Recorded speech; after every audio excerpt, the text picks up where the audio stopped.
Dear friends, मैं doctor पवन बासनीवाल आपका स्वागत करता हूं, वेलकम करता हूं। दोस्तों, आज अपन बात करने वाले हैं आरयूएसएस का एग्जाम पेपर 2020 वाले को डिस्कस करने वाला हूं, जिसमें से आपको फार्मास्यूटिकल इंजीनियरिंग वाला क्वेश्चन है। ये क्वेश्चन पेपर है जिसका कोड नंबर है बीपी 304T।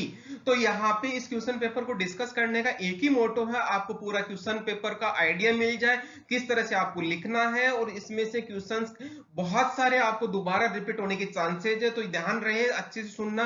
मैं हर क्वेश्चन को इंडिविजुअल डिस्कस करने वाला हूं। ये पहले वाले क्वेश्चन पेपर से कुछ अलग है, जिससे से आपको आंसर कैसे करना है। यहाँ पे मैं आपसे जरूर बोलूंगा, यदि आपने चैनल को सब्सक्राइब नहीं किया तो चैनल को सब्सक्राइब कर ले। मैं इस तरह के videos time to time upload करता रहता हूँ, थ्योरी के वीडियोज अपलोड करता हूँ, ऑनलाइन क्लास लेता हूँ। ये सारी की सारी चीज आपको आप ही के लिए है दोस्तों। तो यहाँ पे चैनल को सब्सक्राइब करना ना भूलें, अपने दोस्तों को जितना हो सकता शेयर करें, ताकि वो भी इस चीज का फायदा उठा सकें। दोस्तों, अपन बात करते हैं, कौन सी बात कर रहे हैं, थर्ड सेम की बात कर रहे हैं, फार्मास्यूटिकल इंजीनियरिंग, जो 2020 में क्वेश्चन हुआ था। इस तरह से आपके जनरली इंस्ट्रक्शंस होते हैं चारों के इंस्ट्रक्शन वैसे आपको पता होगा, लेकिन मैं आपको यहाँ पे बता दूं। पहला इंस्ट्रक्शन का मतलब है पेपर पे आपको कुछ नहीं लिखना होता है। यदि आप पेपर पे कुछ लिखेंगे रोल नंबर के अलावा, तो आपको अनफेयर मींस में काउंट किया जा सकता है। दूसरा पॉइंट रहता है दोस्तों, सेक्शन बी ए के लिए, जो जनरली क्वेश्चन ए 1 और क्वेश्चन 2 के लिए बोला जाता है। 5 क्वेश्चन रहता है हर सेक्शन में। ये सेक्शन आपको लिए कंपलसरी होता है करना, जिसमें आपको यहाँ मतलब यहाँ पे आपके पास कोई चॉइस नहीं होती, हर क्वेश्चन शॉर्ट में आंसर करना, इसलिए 2 नंबर का होता है। इस तरह से 10 क्वेश्चन टोटल होते हैं, 20 नंबर का पूरा सेक्शन होता है। फिर आता है हमारा थर्ड पॉइंट, जिसमें देखना सेक्शन बी के लिए होता है, क्वेश्चन 3, 4 और 5 के रहता है, जिसमें आपको कोई से 2 क्वेश्चन करने होते हैं। डिस्क्रिप्टिव टाइप का क्वेश्चन रहता है, 10 नंबर का एक सवाल रहता है, इस तरह से 2 ही करने होते हैं। तो 20 नंबर का सेक्शन होता है आपका बी सेक्शन।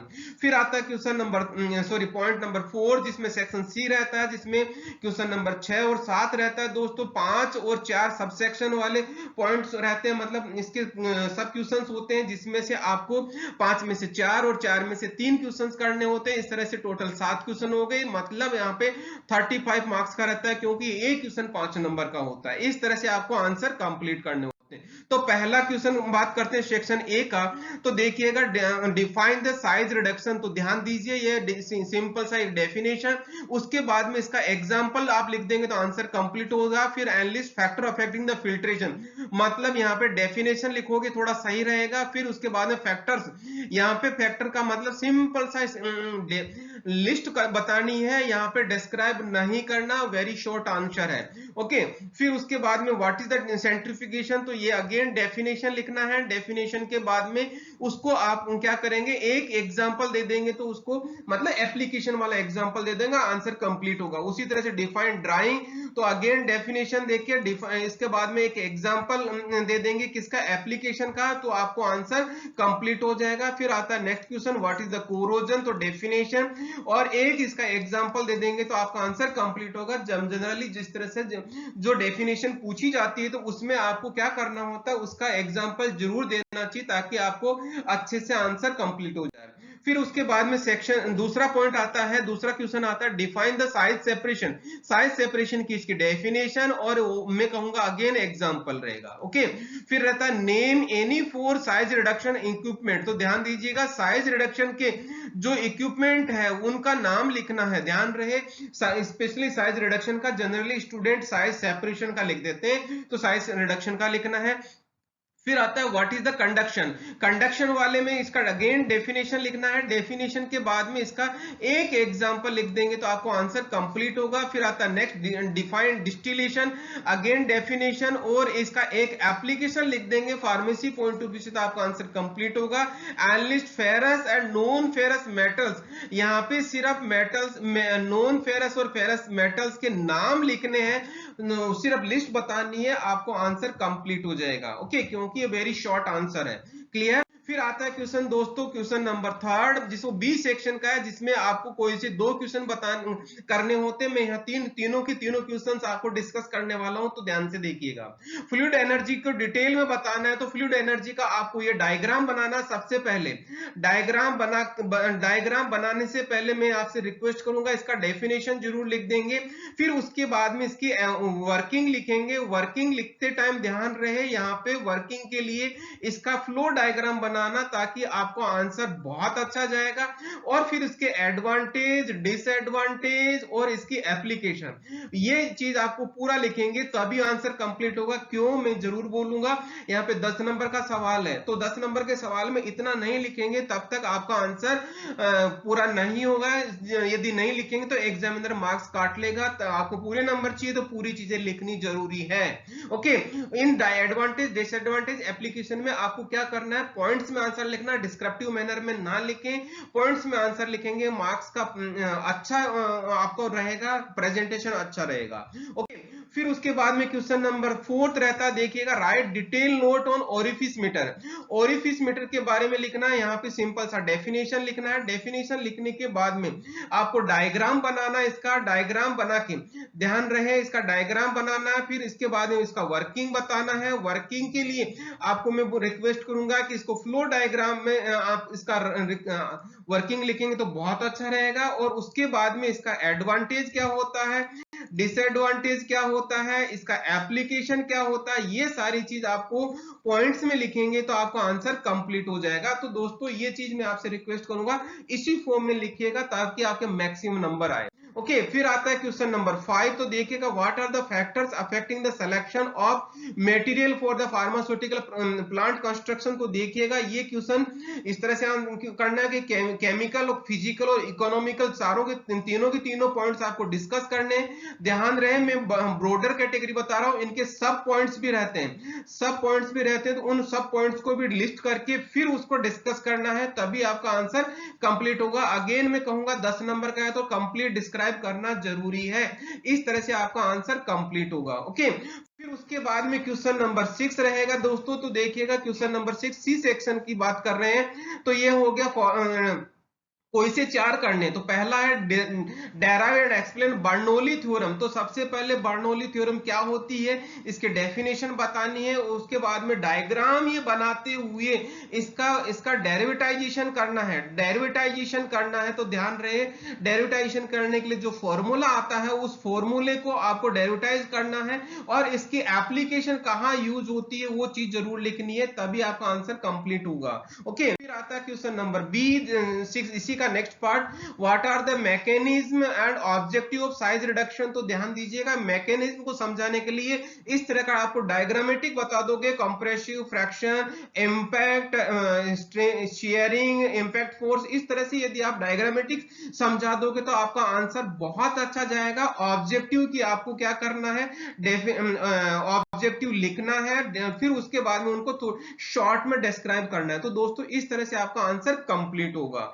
फिर उसके बाद में क्वेश्चन नंबर सी रहता है, what are the official standards for the powders as per IP. तो आईपी के अकॉर्डिंग जो ऑफिशियल स्टैंडर्ड्स है उनका आपको टेबुलर फॉर्म में देना है।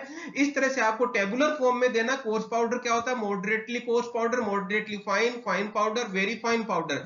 ये टेबुलर फॉर्म को आपको एक्सप्लेन कर दोगे थोड़ा सा तो आपका आंसर कंप्लीट हो जाएगा। तो इस तरह से आपको आंसर कंप्लीट हो जाएगा। फिर आता है क्वेश्चन नंबर डी 6, इसी का एक्सप्लेन फोर्स, सर्कुलेशन, इवेपोरेशन। सबसे पहले इसका डेफिनेशन लिखना है कि ये होता क्या है, उसके बाद में आपको इसका डायग्राम बनाना है। डायग्राम बना के इसका वर्किंग बताना है। वर्किंग बताते टाइम ध्यान रहे, मैं बार बार कह रहा हूं, फ्लो डायग्राम में बनाना।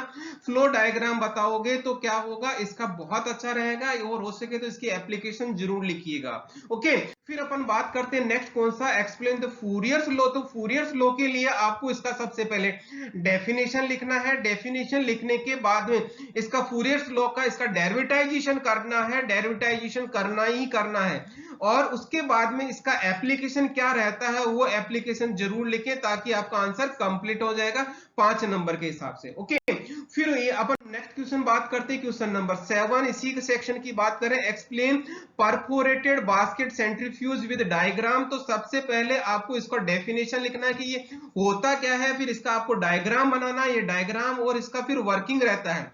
वर्किंग किस तरह से, वर्किंग को आपको फ्लो डायग्राम में बताना है। फ्लो डायग्राम बनाते हुए मैं आपसे फिर से रिक्वेस्ट करूंगा, इसका एप्लीकेशन जितने भी सिर्फ पॉइंट्स लिख देना, डिस्क्राइब नहीं करना, क्योंकि बड़ा क्वेश्चन नहीं है, पॉइंट लिख दोगे आपका आंसर कंप्लीट हो जाएगा। ओके, फिर उसके बाद में नेक्स्ट आता है question number B, write short note on filter press. Filter press की इसकी डेफिनेशन बतानी है फिल्टर प्रेस की, और उसके बाद में ये आपको डायग्राम बनाना है। इसका प्रिंसिपल लिख दोगे तो थोड़ा सा अच्छा रहेगा, प्रिंसिपल क्या रहता है, और इसका फिर वर्किंग लिख दोगे। वर्किंग में फिर से कहूंगा, जब भी हम वर्किंग लिखते हैं तो फ्लो डायग्राम में लिखा जाता है, ताकि आपका उसका प्रेजेंटेशन अच्छा रहे। और इसका एप्लीकेशन लिखने के लिए आपको मैं जरूर कहूंगा, एप्लीकेशन यहाँ पे डिस्क्राइब नहीं करना, सिर्फ पॉइंट्स में लिखना, 1 2 3 4 इस तरह से पॉइंट्स में लिख दो तो आपका आंसर कंप्लीट हो जाएगा। ओके, फिर अपन बात करते हैं दोस्तों कौन सा, question number C, describe steam distillation in detail. Steam distillation क्या होता है, इसके डेफिनेशन कहें लिखेंगे। डेफिनेशन लिखने के बाद में आप इसका डायग्राम बना दोगे। डायग्राम बना के यहाँ पे ध्यान देना, इसको फ्लो डायग्राम में इसको समझा देना है। फ्लो डायग्राम में क्या समझाना है, इसका वर्किंग बताना है। वर्किंग बताने के बाद में इसका एप्लीकेशन जरूर बताएं। एप्लीकेशन बनाने के लिए आपको डिस्क्राइब नहीं करना, 1 2 3 4 पॉइंट्स में आपको सिर्फ पॉइंट लिखना है इसकी, क्योंकि 5 ही नंबर का सवाल है, ज्यादा बड़ा आंसर नहीं जाना चाहिए दोस्तों। फिर इसके बाद में नेक्स्ट क्वेश्चन आता है कौन सा, D question, classify evaporators, explain factor affecting evaporation. तो ध्यान देना, सबसे पहले यहाँ पर डेफिनेशन लिखना है। डेफिनेशन लिखने के बाद में किसका, इवेपोरेशन का डेफिनेशन लिखना है, और उसके बाद में इसका क्लासिफिकेशन लिखना है। क्लासिफिकेशन को, ये क्लासिफिकेशन पूरा क्लासिफिकेशन आ गया, इसको शॉर्ट में इसका थोड़ा सा डिस्क्रिप्शन लिख देना, क्योंकि ये 5 नंबर का, ये ज्यादा आपको डिटेल में नहीं जाना। फिर उसके बाद में इसका फैक्टर्स लिखने हैं। फैक्टर्स ऑपरेशन के कौन कौन से होते हैं, वो पॉइंट्स लिख के साथ में थोड़ा एक्सप्लेन करना है, ज्यादा डिटेल में नहीं जाना, क्योंकि 5 ही नंबर का सवाल है। ओके, तो इस तरह से आपका आंसर कंप्लीट होता है। इसमें से 4 क्वेश्चन में से 3 क्वेश्चन करने होंगे, ये 7th क्वेश्चन था। ओके, फिर अपन इस बात करते हैं इस तरह से। तो ध्यान देना, मैंने थर्ड सेम का पूरा क्वेश्चन पेपर बता दिया। ये वाला सेक्शन आपको पूरा कंप्लीट करना था, कंपलसरी था, कोई सा क्वेश्चन आपको छोड़ना नहीं था। दूसरा, इसी सेक्शन में बात करेंगे तो यहाँ पे बी सेक्शन में आपको कोई से 2 क्वेश्चन करने थे, सी सेक्शन में दोनों क्वेश्चन करने थे, लेकिन यहाँ 5 में से 4 क्वेश्चन और 4 में से यहाँ पे 3 क्वेश्चन करने थे। इस तरह से आपने पूरा का पूरा क्वेश्चन डिस्कस कर लिया, किस तरह से आंसर करना था ये चीज बता दिया मैंने आपको। तो दोस्तों यहाँ पे फिर से बोलूंगा, आपने चैनल को सब्सक्राइब नहीं किया तो चैनल को सब्सक्राइब कर ले, बेल आइकन को इनेबल कर ले, लाइक कमेंट शेयर जरूर कीजिएगा। कौन सा टॉपिक आपको मुझसे पढ़ना है वो जरूर बताइए, ताकि मैं आपको वही वीडियो डालूं, और यहाँ पे अपने दोस्तों को जितना हो सकता है शेयर करें, ताकि वो भी इस पढ़ाई को कंटिन्यू रख सके। Thank you once again.